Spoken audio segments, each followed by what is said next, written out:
Welcome back, my brilliant minds. How are you all? Hope you all are doing well. That's really nice. So let's start the next chapter, which is chapter number 3, and the name is synthetic fibers and plastic. So fiber, we all know, fiber से क्या बनता है? कपड़े बनते हैं. So fiber कैसे बनता है, किस तरीके से फाइबर की क्या क्या प्रॉपर्टीज होती है, physical properties, chemical properties, plastic क्या होता है, क्या क्या प्रॉपर्टीज होती है. So that we are going to discuss in this chapter. So before starting the chapter, as we always do, let's do the warm up exercise. So Rohit and his sister visited a textile shop. तो रोहित और उसकी sister कहाँ गए? एक textile shop पर गए और अपने पेरेंट्स के साथ कुछ कपड़े खरीदने के लिए. So shopkeeper showed him clothes for fabric cover of cotton and some were of synthetic. तो शॉपकीपर ने कौन से कपड़े दिखाए? कुछ कॉटन के दिखाए और कुछ सिंथेटिक के दिखाए. तो उनके पेरेंट्स को और फिर उन्होंने चूज किया. तो बच्चों को समझ नहीं आया कि कॉटन क्या है, सिंथेटिक क्या है, फाइबर क्या है. सो अब हम डिस्कस करेंगे. So clothes we all know, जो हम कपड़े पहनते हैं, these are made with fabric. और फैब्रिक किससे बनता है? फैब्रिक बनता है फाइबर से. सो फाइबर या तो हम किसी नेचुरल रिसोर्स से लेते हैं, like plants and animals. Plant से हमें जूट मिलता है, कॉटन मिलता है, एनिमल से हमें सिल्क मिलता है, वूल मिलता है. So these are natural fibres. और फिर इन फाइबर्स को इंडस्ट्रीज में इन पर वर्क किया जाता है और फैब्रिक बनाया जाता है. And from this fabric the clothes are made, right. So दो तरीके के फाइबर्स होते हैं, natural fibre and synthetic fibre. We have already discussed natural fibres. और सिंथेटिक फाइबर्स होते हैं जो सिंथेसाइज किए जाते हैं. कहाँ? इंडस्ट्रीज में, लेबोरेटरीज में सिंथेसाइज किए जाते हैं और उसके बाद फिर वो इंडस्ट्रीज में बनाए जाते हैं, राइट. ये केमिकल बेस्ड होते हैं और ये कंप्लीटली मैन मेड हैं. So that is why it is called synthetic fibers, or you can say artificial fibers as well, right? क्योंकि artificial means man-made, right? So what are synthetic fibers? So your clothing has both physical properties and chemical structure. Physical properties like wrinkle free है, wrinkle होते हैं नहीं होते, cotton है जल्दी dry होता है नहीं होता. So these are all the part of physical properties. और chemical structure यानी कि जो fiber जो भी हम सिंथेसाइज कर रहे हैं उसका एक केमिकल स्ट्रक्चर होता है. सो फिजिकल प्रॉपर्टीज और केमिकल स्ट्रक्चर होता है. सो जैसे कि इट इज रफ और सॉफ्ट, इजी टू क्लीन और इजीली स्टेन्ड, राइट. सो हम वॉश करने में इजी है, यानी जो स्टेन्स हैं वो इजीली रिमूव हो रहे हैं नहीं हो रहे. And always wrinkled or neatly pressed. So these comes under the physical properties. To understand why different fabrics have different properties, we need to begin with the fibers, because fabrics are made with fibers. तो इसलिए हमें fibre के बारे में पता होना जरूरी है. So it is a textile product. और जो भी इंडस्ट्रीज फैब्रिक्स को प्रोड्यूस करती हैं वो सब क्या होती हैं, और जो बनाती हैं, क्लॉथ्स बनाती हैं, तो ये सब it comes under the textile industry. So since ancient times people used to civilized have made fabric from natural fibers, जैसे कि फ्लेक्स एंड कॉटन से बनाते थे और एनिमल्स के हेयर से बनाते थे और इंसेक्ट से यानी कि सिल्क से, silk worm we get from silkworm we get silk, right. So early 1600s European tribes to reproduce their fibers in laboratories, right. Europe में ट्राई किया गया कि फाइबर को लेबोरेटरी में प्रोड्यूस किया जाए. So some scientists in the early part of the century succeeded in developing artificial silk or rayon. Silk is very expensive. We obtain silk from the silkworm, right. So बहुत ज़्यादा expensive है and difficult to maintain है, right. So silk को हमेशा dry clean कराना होता है, because उसमें अगर कोई स्टेन आ जाते हैं तो सिल्क खराब हो सकती है, सो उसको मेंटेन करना इज डिफिकल्ट। तो 1600 में यूरोपियंस ने क्या ट्राई किया, आर्टिफिशियल सिल्क यानी कि rayon, one is the same thing right, क्योंकि सिल्क में एक शीन होती है, एक लश्चर होता है, शाइन होती है सिल्क में, वो काफ़ी हद तक रेयॉन में भी मिलती है और rayon is less expensive and easy to handle right. So by recombining plant fibre in new ways, तो रेयॉन में जो रॉ मटेरियल है वो है wood pulp. Wood pulp is a natural resource, तो नेचुरल रिसोर्स यानी कि वुड पल्प रॉ मटेरियल को यूज कर और उसको केमिकली ट्रीट कर रेयॉन का प्रोडक्शन किया जाता है। So these fibres made in laboratory using plant matter, और इसको हम बोलते हैं सेल्यूलोज। सो सेल्यूलोज यानी कि अगर आप रेयॉन को बात करें तो वो किससे बनता है, सेल्यूलोज से बनता है। Nylon, nylon fully synthetic fabric है और फाइबर है फुली सिंथेटिक फाइबर, यानी कंप्लीटली इसके अंदर कोई नेचुरल रॉ मटेरियल यूज नहीं किया गया, it is completely made in laboratory with the chemicals. And this is the first synthetic fiber to sold commercially, or nylon differed from cellulose such as rayon because it is made from material not before used in fabrics, and natural used in its production were combined chemically। तो chemically ही इसको laboratory में develop किया गया है। जैसे rayon भी synthetic है but उसका जो बेस है यानी रॉ मटेरियल है वो है wood pulp right. So chemist know that all fabrics, whether natural or manufactured by polymers, this is important, polymers, if you divide this word into two halves, poly and poly means many यानी बहुत सारे, और mers means units या parts, तो बहुत सारे parts को मिलाकर अगर एक चीज बना दी जाती है। टेक अ एग्जाम्पल, अगर हम जाते हैं कहीं, जो garland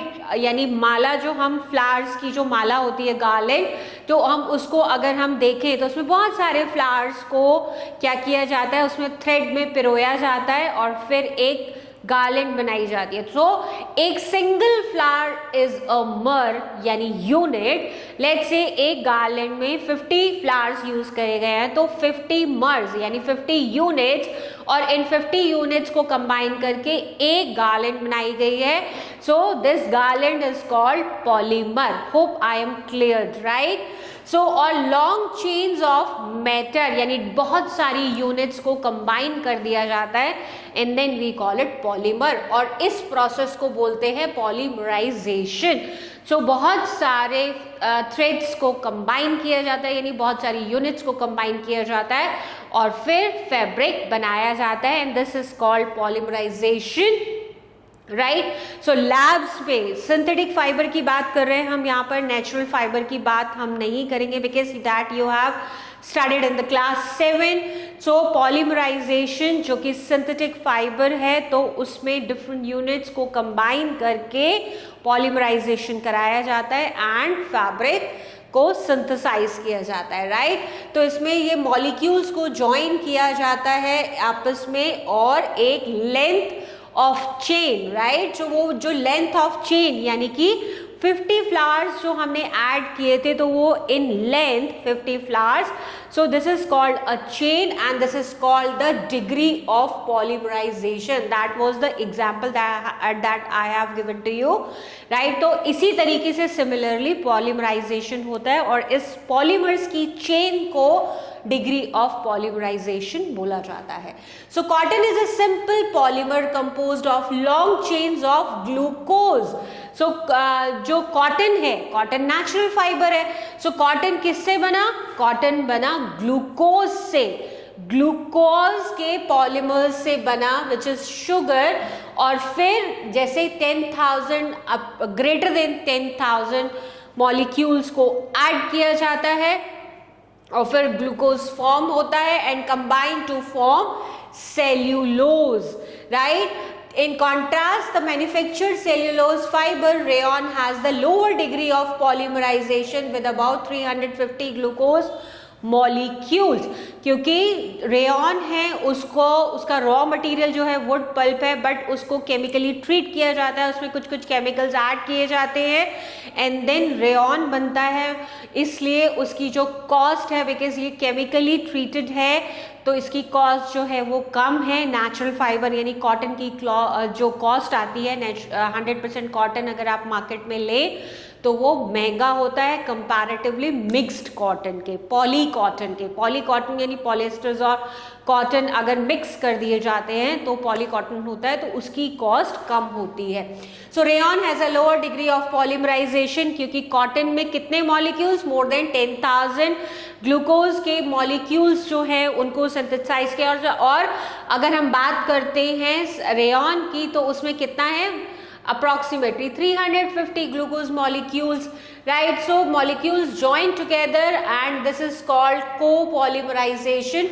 Two or more different kinds of molecules combine different amino acids like protein molecules or which is capable of building binding to itself in a long chain. तो इनकी polymers की chain बन जाती है, यानी डिग्री ऑफ पॉलीमराइजेशन, यानी कि glucose के हार्डली 350 मॉलिक्यूल्स अगर ऐड किए जाते हैं और तो उससे क्या बनाया जाता है, हम रेयन बनाते हैं. रेयन इज नॉट 100% कॉटन, और कॉटन किससे बनता है, ग्लूकोज से बनता है, राइट. सो जैसे ये एक एग्जाम्पल दिया गया है, there are no natural produce heteropolymeric textile fabric. Synthetic fiber can be either simple polymer, copolymers और heteropolymers. ये तीन तरीके के सिंथेटिक फाइबर्स या सिंथेटिक फाइबर्स जो होते हैं वो तीन तरीके के होते हैं, या तो पॉलीमर्स होंगे या कोपॉलीमर्स होंगे या हेट्रोपॉलीमर्स होंगे. सो Carl Ziegler once described the process of polymerization in a very clear and attractive way.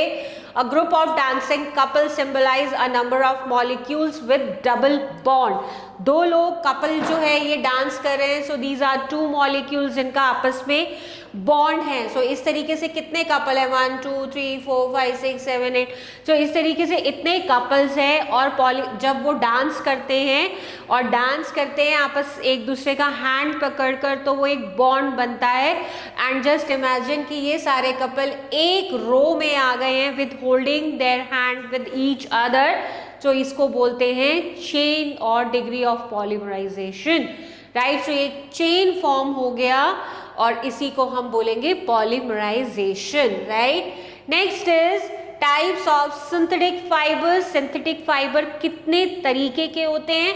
Natural fibre we have learned in class 7. Synthetic fibre की बात करेंगे इस चैप्टर में, rayon, nylon, polyester and acrylic. So 4 types of synthetic fibers are present. So सबसे पहले बात करते हैं polymers की, that we have already discussed in detail. So just go through it. Synthetic fibers are made of chain of small units called monomers. और monomers was left. Monomers एक term होती है कि single unit is a monomer. जैसे अगर हम garland का example लेते हैं, सो 50 फ्लावर्स हमने एक माला में लगाए थे, तो सिंगल यूनिट को हम बोलते हैं मोनोमर. और इतने सारे यूनिट्स जब कलेक्ट कर दिए जाते हैं, यानी एक साथ एक पिरो दिए जाते हैं, उसकी एक माला बना ली जाती है, तो वो हो गए पॉलीमर्स, यानी कि many units. Single unit monomer, many units polymers. So a monomer can be compared to a bead in a string or a brick in a wall. Similar, जब हम wall बनाते हैं तो bricks से बनती है, so बहुत सारी bricks को लगाया जाता है उसको एक proper format में, तो wall बनती है. तो एक single brick क्या हुआ, monomer, और वो बहुत सारे monomers मिलके क्या बनाते हैं, एक wall बनाते हैं. So this is polymer. So many monomers joins together to form a larger unit called polymer.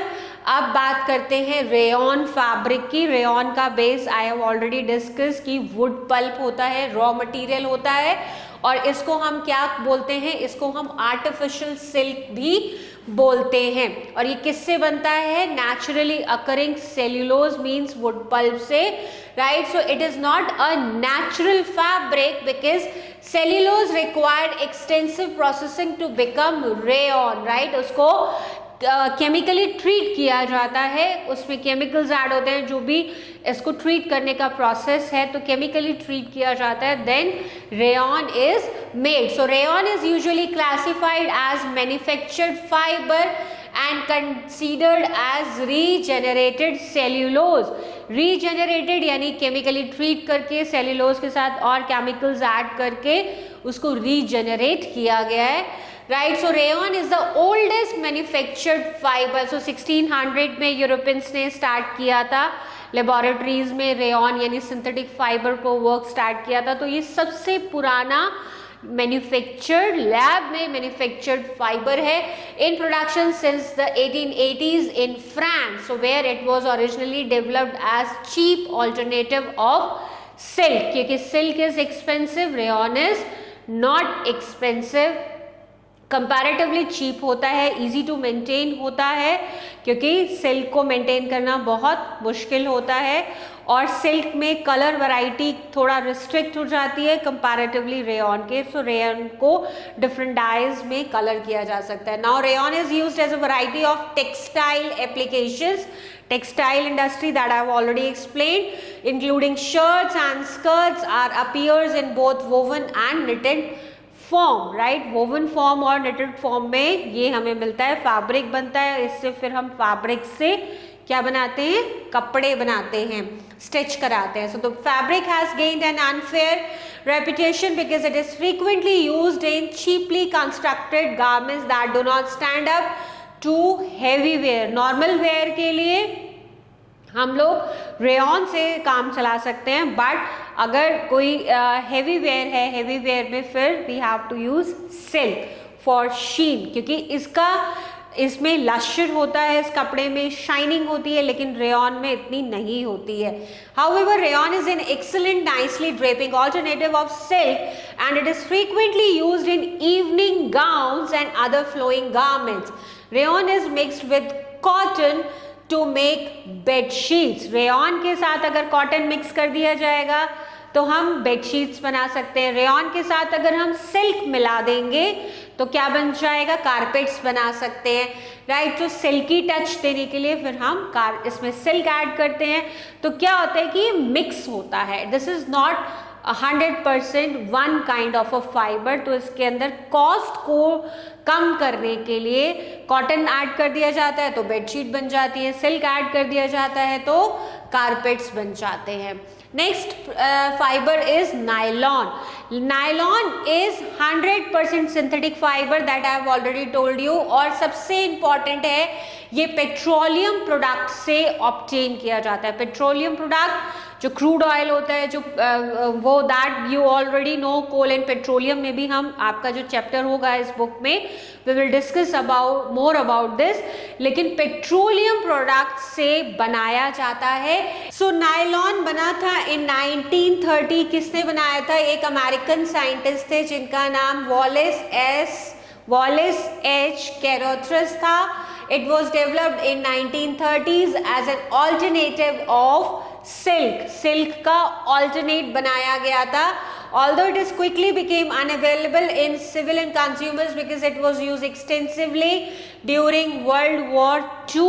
World War II में इसका बहुत ज़्यादा इस्तेमाल हुआ था और ये इतना स्ट्रॉन्ग फाइबर होता है कि इसका जो फाइबर होता है वो इतना स्ट्रॉन्ग होता है कि अगर स्टील का वायर ले लिया जाए तो मतलब ये इतना इजीली ब्रेक नहीं होता है। इससे टेंट्स बनाए जाते हैं, पैराशूट्स बनाए जाते हैं।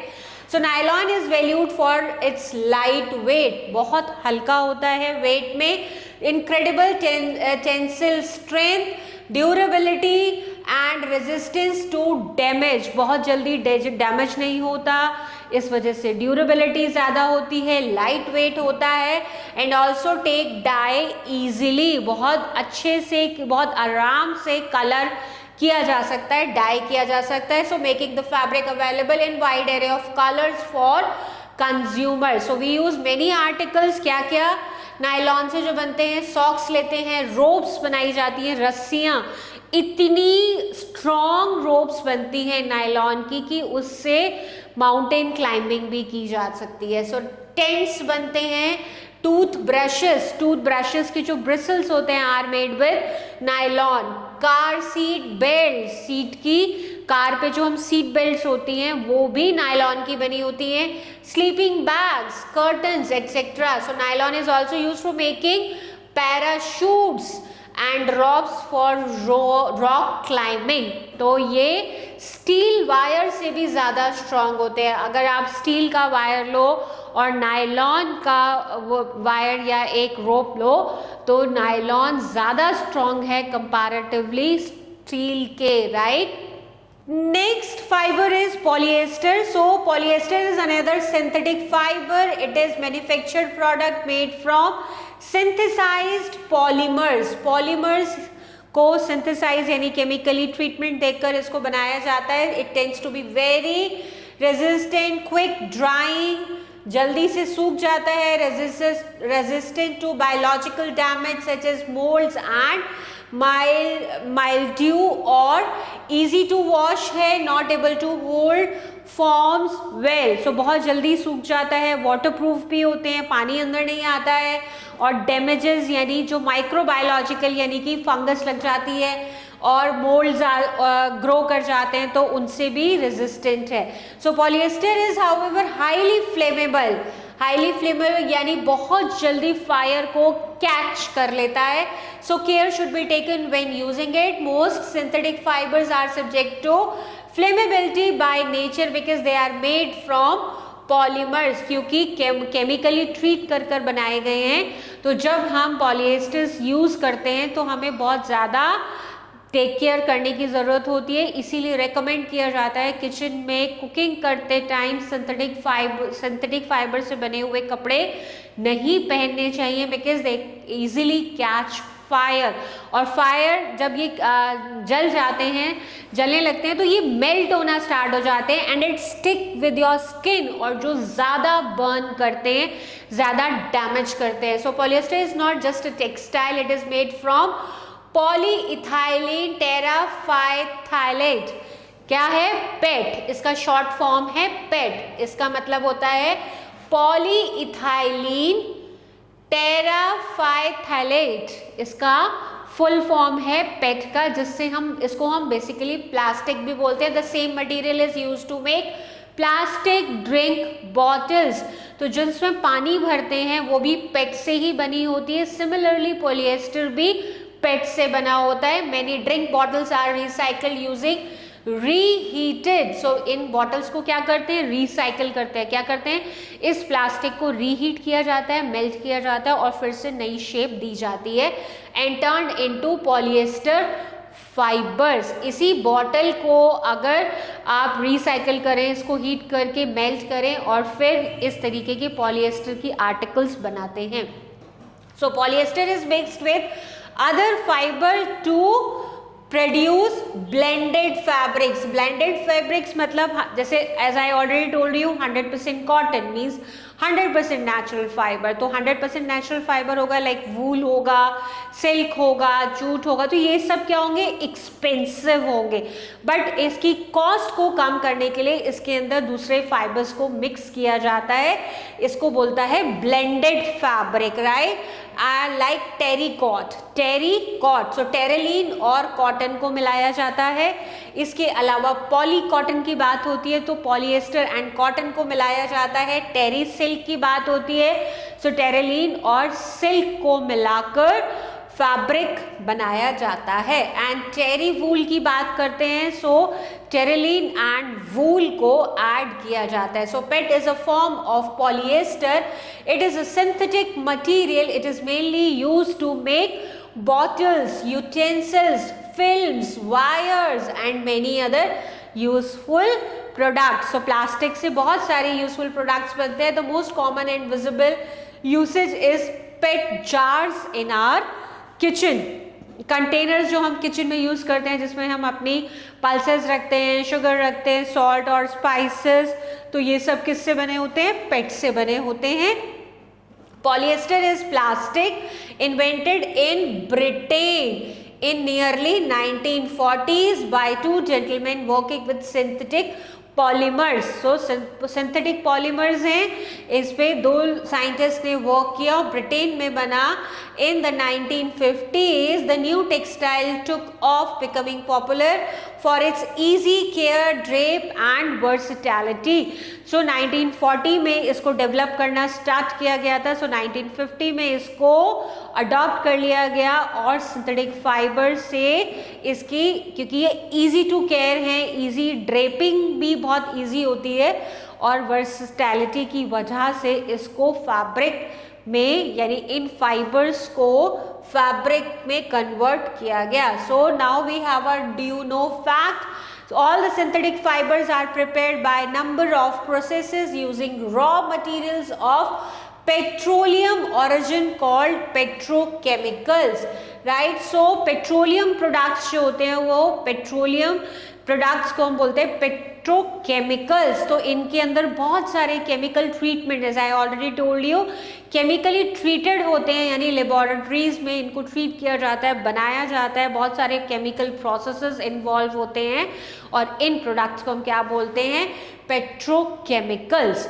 Now acrylic is the next fibre जो सिंथेटिक फाइबर का एग्जाम्पल है. It is somehow looks like wool, तो ये वूलन क्लॉथ्स का सब्सटीट्यूट है. So the term acrylic is used for the products that contain a substance derived from acrylic acid, right? किससे acrylic term किससे आया, acrylic acid से आया और related compounds. So most often it is used to describe a clear glass-like plastic which is known as poly or methyl crylate, PMMA also called acrylic glass. So basically क्या होता है acrylic acid, जो acrylic means जो transparent sort of हो, glass sort of हो, लेकिन वो कांच का ना बना हो के acrylic से बना हुआ होता है. So ये टर्म वहाँ से आई है. has the property that make it better choice for many products that might otherwise be made of glass. So glass की जगह PMMA से यानी एक्रेलिक एसिड से बने हुए चीज़ों को यूज़ किया जाता है, बिकॉज अनब्रेकेबल होते हैं, इजी टू यूज़ है. So it is cheaper and more durable than wool. So wool से ज़्यादा ड्यूरेबल होता है, क्योंकि वूल जो प्योर वूल होता है या नेचुरल 100% नेचुरल फाइबर होता है, वो कुछ टाइम धुलने के बाद थोड़ा श्रिंक हो जाते हैं, उसके ऊपर थोड़ा सा धीरे धीरे करके उसकी क्वालिटी खराब होने लगती है, because it is a natural fibre. So it is also known as acrilan, तो उसका सब्सिट्यूट है acrylic. Now advantages of synthetic fibres. Synthetic fibre की क्या क्या फ़ायदे हैं, वाई वी आर यूजिंग, क्योंकि नेचुरल फाइबर इतना ज़्यादा सफिशिएंट अमाउंट में अवेलेबल नहीं है जो इतनी ज़्यादा पॉपुलेशन को केटर कर पाए. सो एज अ सब्स्टिट्यूट इतने सारे लोगों को, क्योंकि फैब्रिक तो सबको चाहिए, कपड़े तो सबको चाहिए, सो इतनी बड़ी पॉपुलेशन को केटर करने के लिए क्या किया गया, सिंथेटिक फाइबर को इन्वेंट किया गया. So most synthetic fibres are wrinkle resistant. आप उनको वॉश करो और then you can wear without ironing the clothes. So it is convenient to wash and wear, just wash it and wear it. But original जो natural fibres होते हैं उनको आपको iron करना ज़रूरी होता है. Synthetic fibres are strong, so they can take up a heavy loads easily. आराम से लोड बेयर कर लेते हैं, राइट, और स्ट्रेचेबल भी होते हैं. So they have got high tensile strength which enables them to carry weight. So they dry quickly, बहुत जल्दी ड्राई हो जाते हैं कंपैरेटिवली नेचुरल फाइबर्स के, क्योंकि वाटर कम एब्जॉर्ब करते हैं. So they have great elasticity and so it can be easily stretched. So जितना ज़्यादा स्ट्रेचिंग होगा उतना ज़्यादा कन्वीनियंट टू वेयर होगा, राइट. आपको बैठना है, लाइक अगर आप देखो तो जितने भी जिम वेयर होता है, योगा वेयर होता है, वो सब सिंथेटिक मटेरियल से बना होता है, क्योंकि उसके अंदर इलास्टिसिटी होती है. सो दैट आप अपने हैंड्स और लेग्स अगर आप मूव करते हैं, बेंड करते हैं, तो इलास्टिसिटी की वजह से वो बहुत ईजी हो जाता है. बट इतनी ईजी नेस आपको नेचुरल फाइबर में नहीं मिलेगी. So these are some advantages. Next advantage is synthetic fibres are generally soft because of which they are used to make variety of cloths and clothing materials. Now disadvantages. एक disadvantage तो that we have discuss कि बहुत जल्दी fire को catch कर लेते हैं and it do not absorb moisture and sweat. Sweating की प्रॉब्लम है. समर सीजन में सिंथेटिक फाइबर से बने कपड़े पहनना इट इज़ वेरी डिफिकल्ट क्योंकि स्वेट जो है वो ड्राई नहीं होता बिकॉज सिंथेटिक फाइबर स्वेट को एब्जॉर्ब नहीं करता. They catch fire easily. Next, they cling to the skin as they accumulate electric charge to them. अगर फायर कैच होती है तो क्या होती है, मेल्ट हो जाते हैं क्योंकि केमिकली ट्रीटेड है इसलिए मेल्ट हो जाएगा और आपकी स्किन के साथ बहुत ज़्यादा चिपक जाएगा तो वो ज़्यादा बर्न करते हैं, ज़्यादा डैमेज करते हैं. Now next is plastics. So plastic is all around us. It forms much of the packaging for our food and drink. So cold drink की bottles प्लास्टिक की हैं या जो आजकल आप प्रोसेस फूड लेते हैं वो सब प्लास्टिक में पैक होकर आता है, राइट. सो बहुत ज़्यादा यूसेज हैं प्लास्टिक का भी. हम प्लास्टिक की buckets we are using, containers plastic के हैं. इनफैक्ट अगर आप कटलरी लेने जाते हैं तो कटलरी भी प्लास्टिक में अवेलेबल है, easy to use and throw. लेकिन प्लास्टिक पॉल्यूशन का बहुत बड़ा फैक्टर है because it is not getting decomposed. ये डीकम्पोज नहीं होता है. प्लास्टिक 100 ईयर्स के बाद भी एज इट इज़ रहेगा. अगर आप उसको टेक सम प्लास्टिक थिंग्स, आप उसको अगर ज़मीन में गड्ढा करके उसको दबाते हैं और कुछ सालों बाद अगर आप उसको दोबारा से देखेंगे so it is as it is, right. So ये पॉल्यूशन का बहुत बड़ा रीज़न है, कॉज है. और कार में सारी ज़्यादातर चीज़ें प्लास्टिक की लगी होती है. बस and the bus we take to and from work, it can be our clothing, eyeglasses, teeth, toothbrush, computers, phone, dishes, utensils, toys. A plastic material is a synthetic or semi-synthetic organic solid can be molded means आप इसकी shape change कर सकते हो, melt करके इसकी shape change करके कुछ और बना सकते हो, लेकिन ये डीकम्पोज नहीं होते हैं.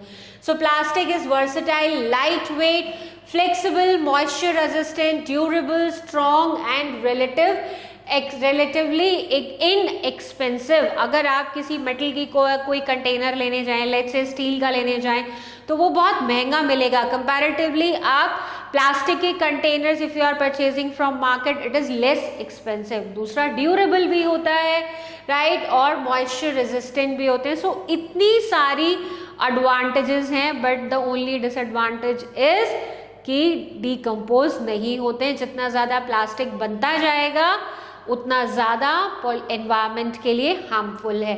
It can B chemically resistant, clear और ओपेक. क्लियर और ओपेक मीन्स या तो ट्रांसपेरेंट हो सकते हैं, सेमी ट्रांसपेरेंट भी हो सकते हैं, और कंप्लीटली क्या करते हैं, ओपेक भी हो सकते हैं, राइट. एंड प्रैक्टिकली अनब्रेकेबल, टूटते नहीं हैं प्लास्टिक से बनी हुई चीज़ें. So these are wonderful useful qualities and plastic play many important roles in humans' life on earth. But the widespread use of plastic is also causing unpredicted environment problems and harbor a serious health risk, right. बच्चों के लिए और plastic की चीज़ें अब recommend की जा रही हैं, हम कम से कम यूज़ करें, रिस्ट्रिक्ट किया जा रहा है. Specially single use plastic, like आपके जो ग्लासेस हैं, कटलरीज हैं, जो रेस्टोरेंट पे फूड प्रोवाइड किया जाता है, उनको इंस्ट्रक्ट किया जा रहा है कि सिंगल यूज़ प्लास्टिक को कम करें. Now plastic are synthetic materials created by linking together into polymers, यानी इसमें भी पॉलीमराइजेशन होता है. पॉलीमर्स को लिंक करके प्लास्टिक बनाया जाता है. So polymerising molecules of monomer as I told you कि सिंगल यूनिट यानी सिंगल पॉलीमर तो बहुत सारे मोनोमर्स को ऐड करके पॉलीमर बनते हैं, सिंगल यूनिट मोनोमर होती है. Raw material derived from petroleum, natural gas और coal, so it is a petroleum product, petroleum से ऑब्टेन होता है, पेट्रोलियम, नेचुरल गैस और कोल, ये कंप्लीटली सिंथेटिक मटेरियल है। Plastic materials display unique properties as compare to other materials and have contributed greatly to our everyday's life. अगर हम देखें तो हाउस में automobiles, aircraft, packaging, electronic, recreation items and medical implants बहुत ज़्यादा useful है, लेकिन साथ साथ हार्मफुल भी है। टाइप्स ऑफ प्लास्टिक, प्लास्टिक भी 2 टाइप्स का होता है, thermoplastics and thermosetting plastics.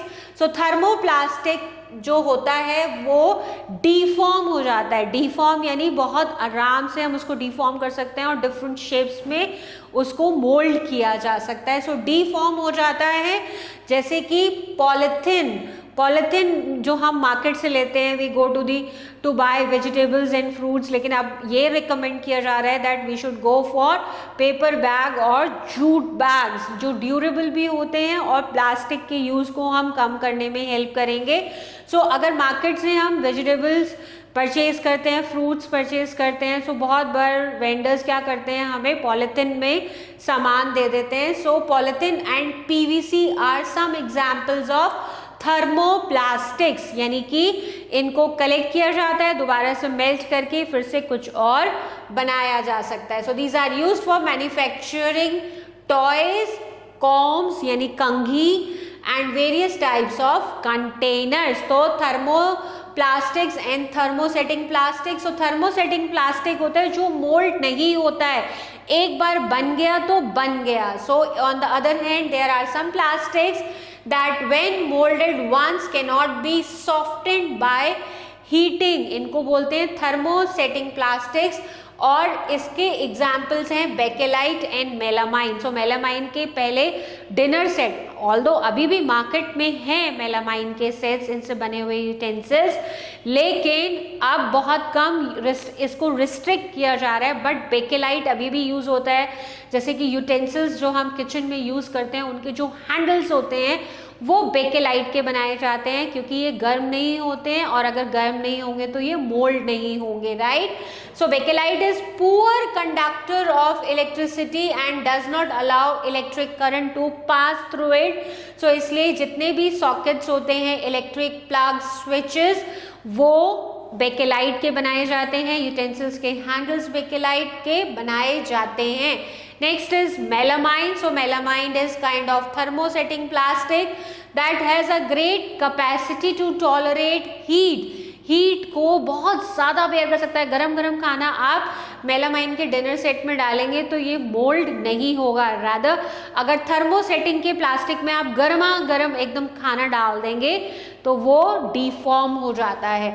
So it does not allow the heat to pass through easily. So इसीलिए ये हीट रेजिस्टेंट है, यानी पुअर कंडक्टर ऑफ हीट है। So melamine is being free resistant material, has many other uses like in making kitchenware and handles of the cookingware, so that they do not heat up and get deformed and remain easy to handle while cooking. So cooking करते time ये easy, so spatulas भी बनते हैं melamine के, right, और utensils भी बनते हैं मेलामाइन के, क्योंकि ये हीट रेजिस्टेंट होते हैं, ये हीट के बैड कंडक्टर होते हैं, हीट इनमें से पास नहीं होती है, and because of this they are not getting deformed. It is also used in preparing fire resistant fabrics, right. So Teflon, Teflon is special plastic on which oil and water do not stick. So non stick utensils जितने हमारे kitchen में होते हैं उस पर Teflon की coating की जाती है,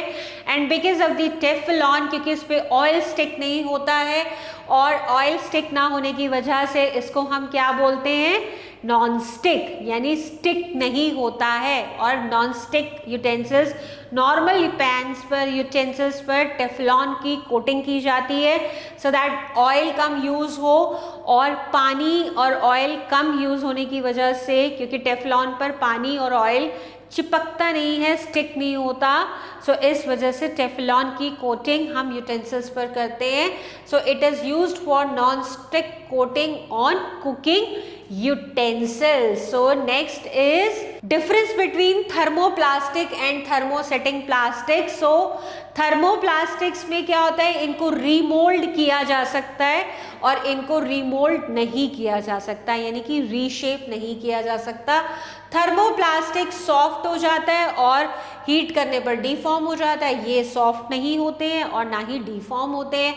PVC and polythene are the examples of thermoplastic, और यहाँ पर melamine and Bakelite are the examples of thermosetting plastics. So are we all clear about these two types of plastic? Very nice. So now characteristic properties of plastic. क्या क्या properties हैं? Plastic is non reactive, it does not react with water and air. Generally जो भी metals होते हैं वो atmosphere में present जो एयर होती है, क्योंकि एयर के अंदर मॉइस्चर भी होता है, उनसे रिएक्ट करते हैं और मतलब उसमें प्रॉब्लम, रस्टिंग की प्रॉब्लम, जैसे आयरन में रस्टिंग की प्रॉब्लम हो जाती है, इस तरह से मेटल टाइम बाय ग्रेजुअली क्या होते हैं, खराब होते जाते हैं, स्पॉइल होते जाते हैं. वो प्रॉब्लम प्लास्टिक से बने हुए चीज़ों में नहीं होती है. They are not corrode easily. Corrode means जैसे आयरन का रस्टिंग होता है, यानी corrosion of metal. Plastic is light, strong and durable. Durable होते हैं, स्ट्रॉन्ग होते हैं और लाइट इन वेट होते हैं. These are cheaper than metals. Comparatively cost भी कम होती है, कॉस्ट एफिशिएंट होते हैं. इंडस्ट्रीज में और हाउस होल्ड आर्टिकल्स में यूज किए जाते हैं प्लास्टिक से बनी हुई चीजें. और poor conductors of heat and electricity. जो भी मेटल से वायर बनती है, so metals are good conductor of electricity, right, और हीट के भी गुड कंडक्टर्स होते हैं. लेकिन प्लास्टिक जो है, these are bad conductors of electricity and heat. इसी वजह से हैंडल्स जो हैं वो किससे बनाए जाते हैं? बेकेलाइट से, which is a type of plastic. और वायर्स जो होती है, इलेक्ट्रिकल वायर्स जो कि कॉपर की बनी हुई होती है, उनके ऊपर प्लास्टिक की कोटिंग की जाती है, राइट. इंसुलेटर्स, तो इंसुलेटर्स होते हैं plastic.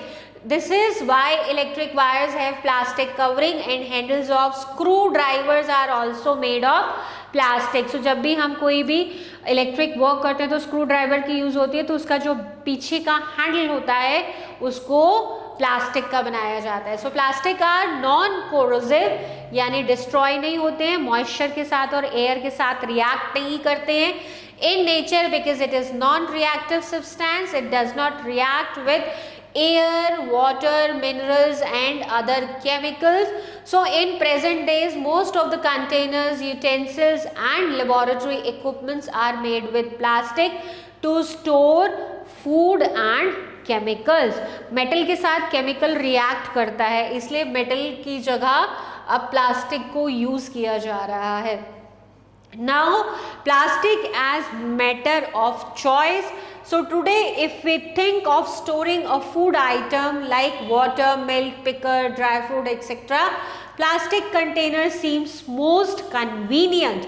So this is because of their lightweight, lower price, good strength and easy handling. क्योंकि ज़्यादातर केस में अगर प्लास्टिक कंटेनर गिर जाता है तो वो ब्रेकेबल नहीं है. यही अगर आप मेटल का कोई कंटेनर लेते हैं या फिर ग्लास का लेते हैं तो क्या होता है, वो ब्रेक हो जाता है easily.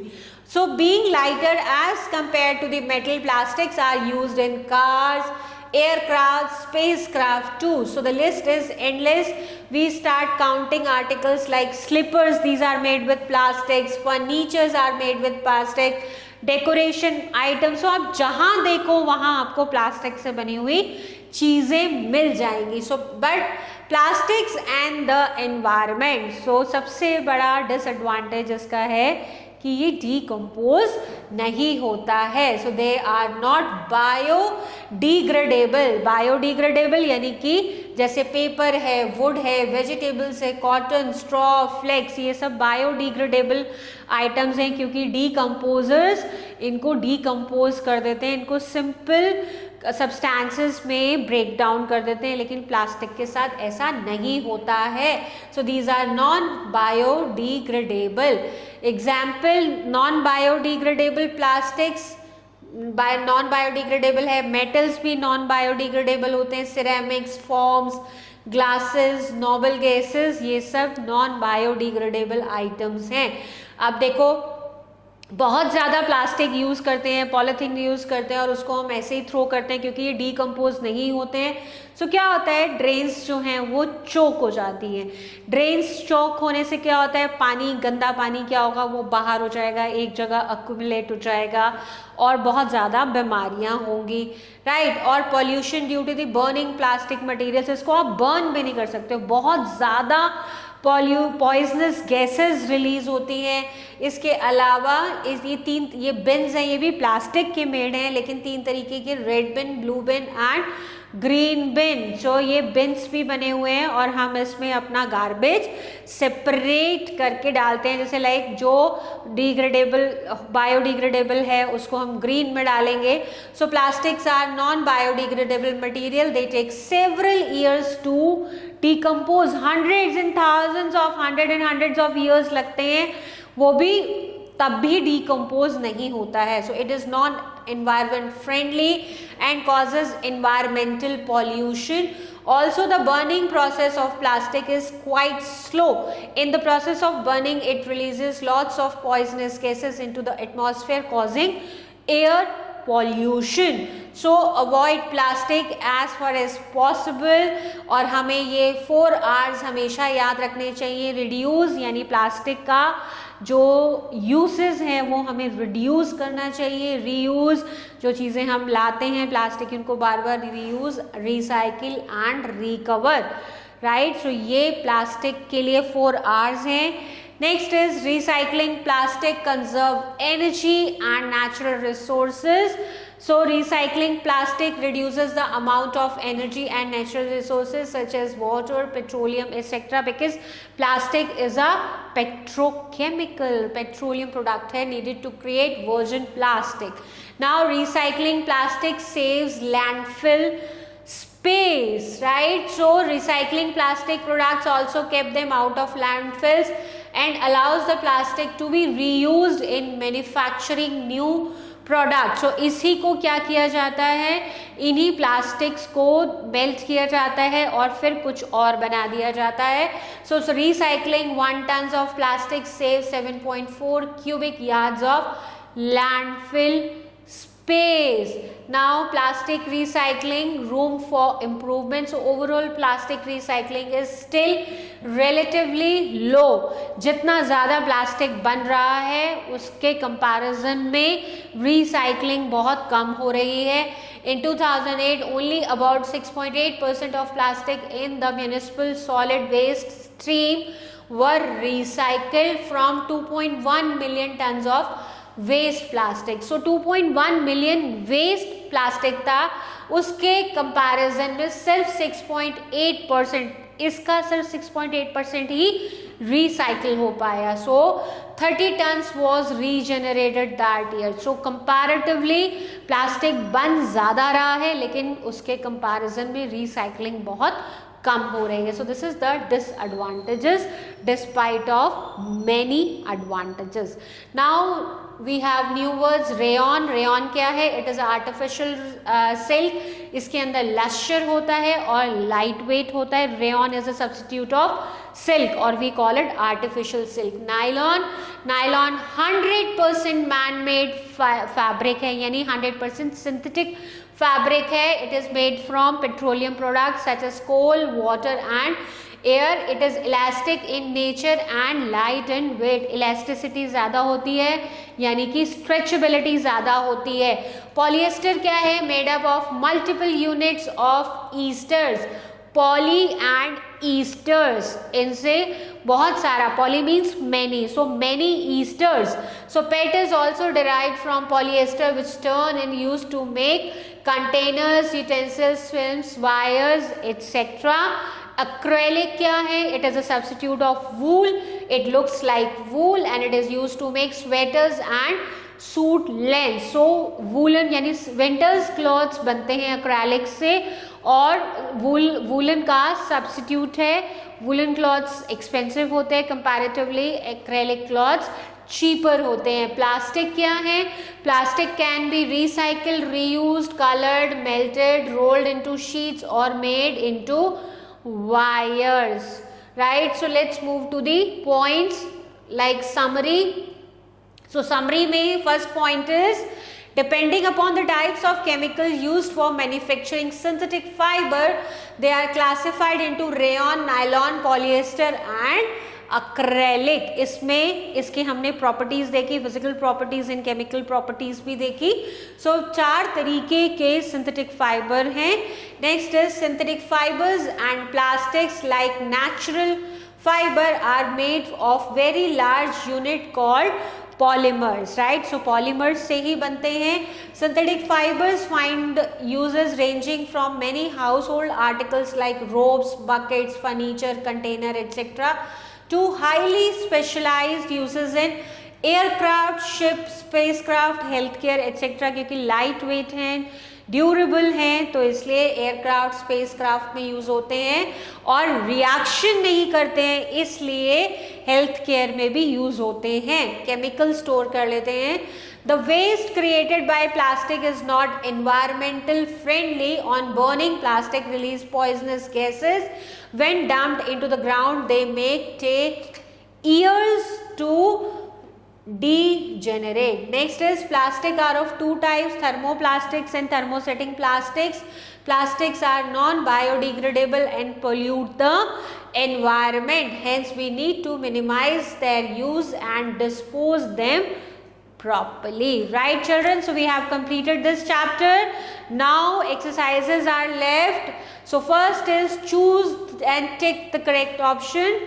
So children, first statement is the fully man-made fiber was, it is nylon. Next is rayon is obtained by chemical treatment of, rayon किससे बनता है? chemical treatment किसका करते हैं? wood pulp का. Which of the following is a natural fiber? So nylon, polyester, rayon and cotton. So of course cotton is a natural fiber. Fourth one, synthetic fiber which resembles wool. So wool synthetic fiber but wool से resemble करता है, it is acrylic. Next is electrical switches are made of bakelite, correct. And the last one, PET is a polyester, right? So now move to the next question, which is fill in the blanks. Children, first fill up is the process of formation of polymer. This is called polymerization. Next, cotton is natural polymer made of cellulose. Next is another name for rayon is artificial silk. Fourth one, bakelite is an example of thermosetting plastics. Plastics are poor conductors of heat. Next question is write true and false. So plastic is also a polymer like the synthetic fiber. Yes, this is true. Synthetic fiber soak less water or sweat. Yes, true statement. Rayon is modified glucose. This is false. It is a cellulose. Rayon क्या है? Modified cellulose. So polywool is a mixture of polyester and wool. So polywool, this is true. Polywool, so polyester and wool mixed है. All plastics are biodegradable, so this is false. So plastics are not biodegradable. So children, that's it for this chapter. Hope you have enjoyed it. We will meet in the next class of science. Till then, stay connected. Bye.